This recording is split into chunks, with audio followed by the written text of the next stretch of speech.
this agreement? North Korea, China, and the U.S. on behalf of the UN Command, which included 21 nations that sent troops and assistance to South Korea, such as the UK, Sweden. So, we are calling for peace. All right, so I'm going to pause this until Canada, Australia, and New Zealand. The Korean War was a global war, and we have a historic and moral responsibility to help end it. We must urge our governments to support the inter-Korean peace process and call for a Korean peace treaty. Now let me end with how global peace join the United States Union. Movements can support peace in Korea. In 2014, as been noted, 30 women peace activists from 15 countries. We walked with 10,000 Korean women, north and south, on both sides of the DNC. We called for a peace treaty to end the war. We called for reuniting families. And we called for women's leadership I call it North America, because that's what we are. That's our continent. We're in the peace process. Why women? Right, so, well, we know that when women's peace movements are involved, it leads to an actual peace agreement. And when we help draft I want to get out of the union. I don't want to be a part of the union. It is far more durable. So in this era of the Me Too and women's marches, women must push for a new foreign policy that moves us away from militarism and war and towards genuine security built on cooperation, diplomacy, and peace.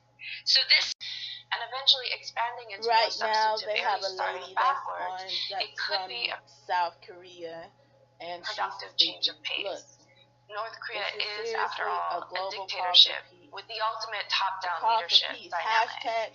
Securing the mandate for a sustained diplomatic process from Kim Jong-un on a mutually agreed agenda. Color Guard, y'all know. Army, y'all know.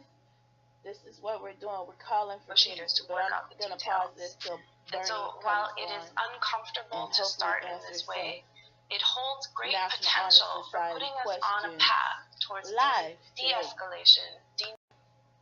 All of us to hold on fiercely to our highest aspirations for what we can do together to make the world as much better a place as we can possibly imagine. So it is my anniversary.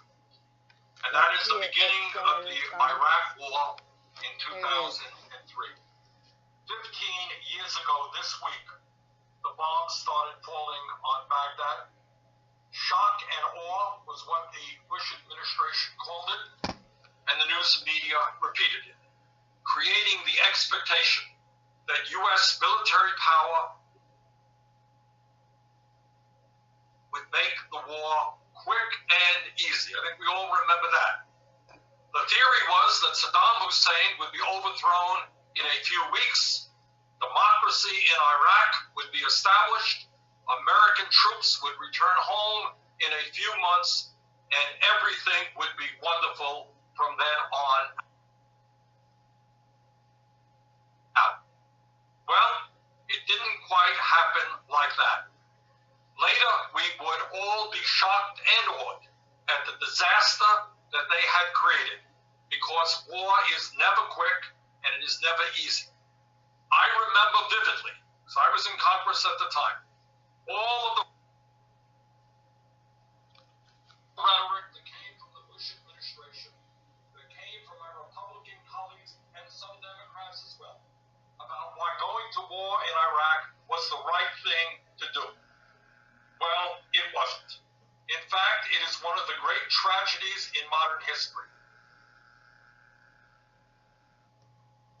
I disagree. It is very easy to give speeches on the safety of the floor of the Senate. There was many wars that were way longer than the Iraqi war, everybody. Many wars against the United States that the United States entered into to form peace that was way longer than the Iraqi war.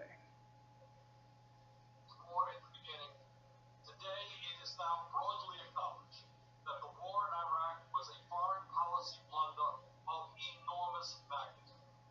The war created a cascade of instability around the region that we are still dealing with today in Syria and elsewhere, and will be for many years to come. Indeed, had it not been for the Iraq war, ISIS would almost certainly not exist. The war deepened hostilities between Sunni and Shia communities in Iraq and elsewhere. It exacerbated a regional struggle for power between Saudi Arabia and Iran and their proxies in places like Syria, Lebanon, and Yemen, and it undermined American diplomatic efforts to resolve the Israeli-Palestinian conflict. The devastation experienced by Iraq's civilians was unbelievable. A recent academic study by U.S., Canadian, and Iraqi researchers found that over 400,000 Iraqi civilians, nearly half a million war. How can you call for peace? Were killed directly or indirectly as a consequence. I'd have just got on there and been like, peace, the war led to the deaths and of whoever don't have to say peace back to me and the wounding, or physical and return the emotional, peace, of tens obviously of they're thousands against me. of others. That would have been one solution.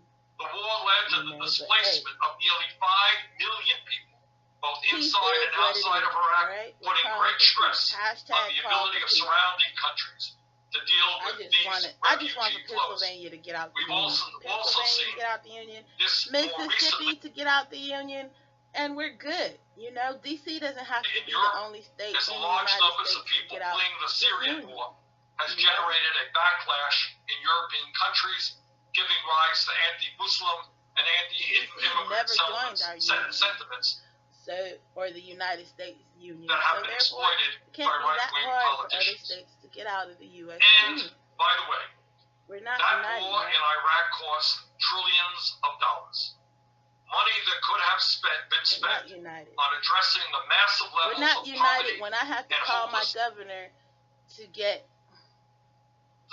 that exist people all who over the drive developing around with world, Nazi license where plates hundreds of millions of to people today find that live illegal. in extreme That's poverty, an and where illegal many offense. children You can't get around up there the with world your hate group die and expect because to be in the right. That don't work, you know? as a result good old of boy easily prevented companion. diseases. You know? The When you Iraq do things War, like like that. so many other I military don't do conflicts, things like that. had unintended consequences. It ended up making us less safe, not more safe. The Iraq War also set a I precedent, hope this is coming a across very loud and clear. dangerous precedent, that large countries This is like something the you don't United see on States TV, y'all. could attack You small won't catch countries this on TV. with impunity. Instead of moving us forward toward a world without war, where international conflicts are settled through negotiations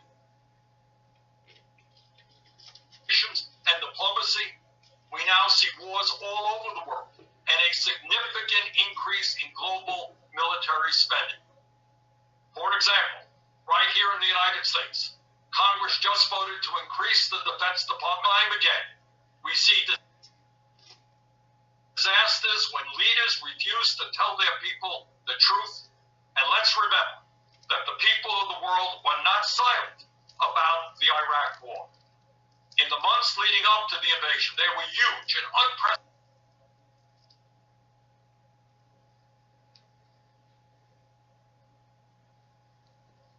unprecedented demonstrations in the United States and, in fact, all over the world opposing that war. The truth is that in country after country, what people were saying is that we need to invest in our children, in our elderly, and in health care and education and environmental protection. We do not want more and more war. The If you people need in clarity my on what country, he's saying, in the let me United know. States, and all over the world are sick and tired of spending billions of dollars on nuclear weapons, warplanes, missiles, bombs, and tanks. Our job together, and he's still talking about old stuff. Why would you bring up the Iraqi war when the Iraqi war is over? Our people together around an We brought agenda up all their that plans. calls It's for peace, over. not war, They surrendered development, to not us. destruction. The Let me United say a States brief military is about some of the surrendering. shared global Surrendering is challenges something we do not do. that we We face do today. not surrender. My The growth boys, of my oligarchy soldiers and income and wealth will inequality never is surrender not just to an another American country. issue. It And is a Iraq global issue. surrendered. They Globally, surrendered the to top us. 1% So therefore, now we have owns an more wealth obligation to than the make sure bottom they stay on their 99%. feet. They surrendered to us. We don't do surrendering, of the world's population. We don't do increasingly. We don't do in the United States and around the world. We see an economic and political system in which a small number of we don't surrender to another country. Not us. Billionaires and corporate interests have increased control over the world's economic life, our political life, and I am listening to this man, media. Bernie Sanders. And these people are I want y'all to listen to what he's saying, even though just to make themselves even you may not want to listen to just what he's saying. A few years ago, you don't it was see on estimated TV. That the this is a live current call with over 11,000 people listening right now across the world have stashed at least $21 trillion in offshore tax havens to avoid paying their fair share of taxes. The situation has become so absurd that one 5-story building in the Cayman Islands, which has a 0% corporate tax rate, is now the home of nearly 20,000 companies.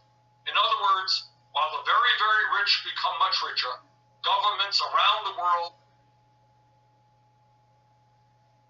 institute austerity programs because they lack the funds to provide decently for their constituents. Inequality, corruption, oligarchy, and authoritarianism are inseparable. They must be understood as part of the same system and fought and opposed in the same way. Around the world, we have witnessed the rise of demagogues who, once in power, use their positions to loot the state of its resources.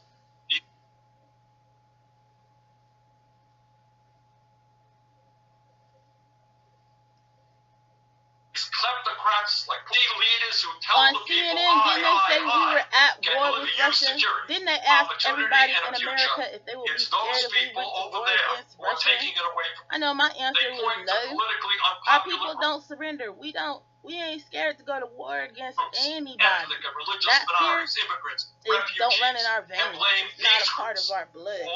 But we also was supposed to be at war against North Korea. I ain't got no problem with Korea. That is how them nukes, I ain't worried about it. We play with our weapons too. You know what I'm saying? It's just we don't go around advertising our shit on video. Like, hey, we're playing with our weapons. I mean, you know, we call that, my IT people know, we call that the testing phase. That's what we call it. We gotta test stuff to make sure it works before we take it and use it as war arsenal. You understand what I'm saying? We cannot forget when we talk about global crisis. So we do it too. I don't care that he's over there playing with his weapons. He's destroying his own land, not ours. That it'll never reach us. Time for us to get serious about this issue. These politicians in America were standing up, posing, and taking pictures with President Kim or ex-President Kim, whatever, and President Putin, like. We're not at war with these people. You know what I'm saying? That's like pictures with the enemy. Did you see any of our soldiers standing up taking pictures with their arm around Saddam Hussein and stuff? No. I'm not going to be doing all that. You know what I'm saying? You didn't see Barack Obama with his arm around Saddam Hussein before we took over that. Did you? Not at all. So come on, what we will see is a level of migration. You up there smiling with the enemy. People moving away from their areas where they cannot grow foods or have drinkable water, which will cause all kinds of other threats to global stability. Look, I'm not saying all people are the threat of climate change is a very clear example of why those that have never stepped foot off military or entered into civilian territory. The United States can't do it alone. Europe can't do it alone. China can't do it alone. Not in our blood. And no one country can do this alone. This is a crisis that calls out for strong international cooperation if we are to leave our children and our grandchildren a planet that is healthy and habitable. So let me just conclude by again thanking he's alive right now, so I don't see nothing wrong with the way that the country's resources is. Who understand The only thing I need is some food. We need to stand together to rally the people with social, economic, political, and racial justice, and that the only way we're going to solve international problems. We will always need clean water. We will always need disease-free animals to eat. Move on, for organizing this important event, and thank all of you. When animals have a disease and you consume them, that disease can rub off on you as a human being. So, thank you so much, Senator Sanders. He said what he said. We're so grateful for your leadership and your time with all of us today, and those inspiring and insightful remarks. Thank you. I want to move now quickly into questions. We want to turn this over to the many participants. Of course, there are. I'm waiting for them to answer the questions that was in thousands, I think, on the call. 11,000 of us around the world, and we're only going to have time for just a few questions. Not just the ones that was voted up, but all of them, especially when they come from National Honor Society like myself. We have the right to address you, and you have to answer. No question about it. That's why Barack Obama was so tight with me, because he always answered my questions. That's my benefit for studying hard and making the team. All right?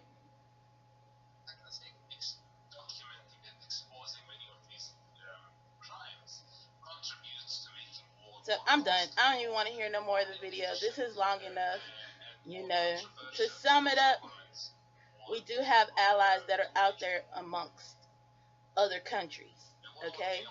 We do have Americans that live in other countries.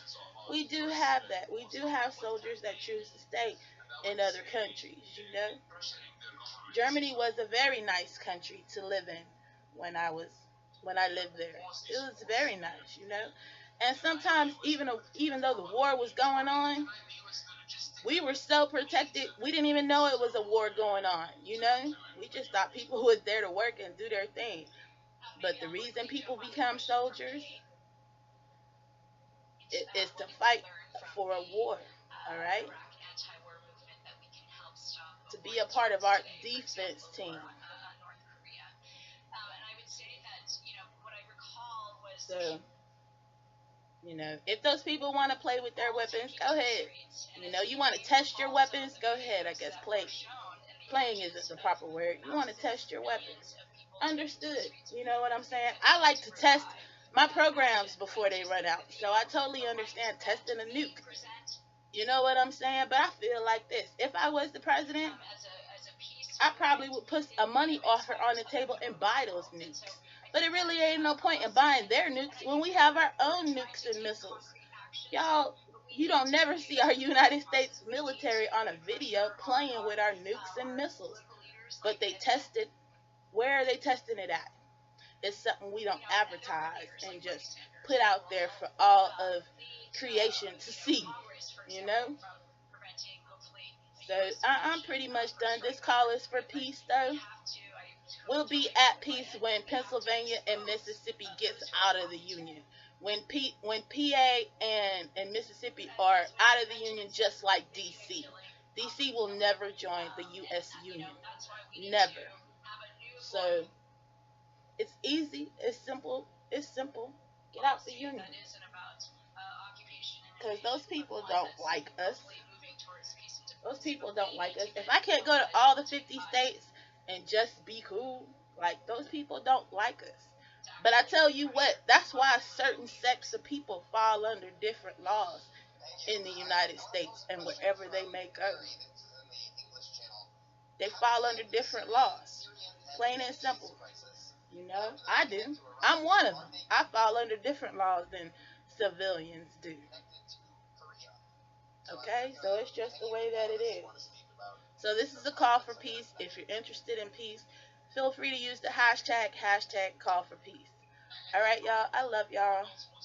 I do. I love my people. If it wasn't for all of my soldiers, shoot, I might not even be here. You know what I'm saying? These people that walk up out their house and call a soldier ignorant might not even be here. Maybe they shouldn't be here anyways. How you gonna go off on somebody who served for this country and you ain't did nothing? You can't. Okay? Your ass will be checked. Alright? You will be checked. So, like I said, use the hashtag call for peace. Assalamu alaikum. Myth. And peace be unto you. Alright? Know that I love you and know that I'm going to get there. And I am going to make it. Alright? So will you.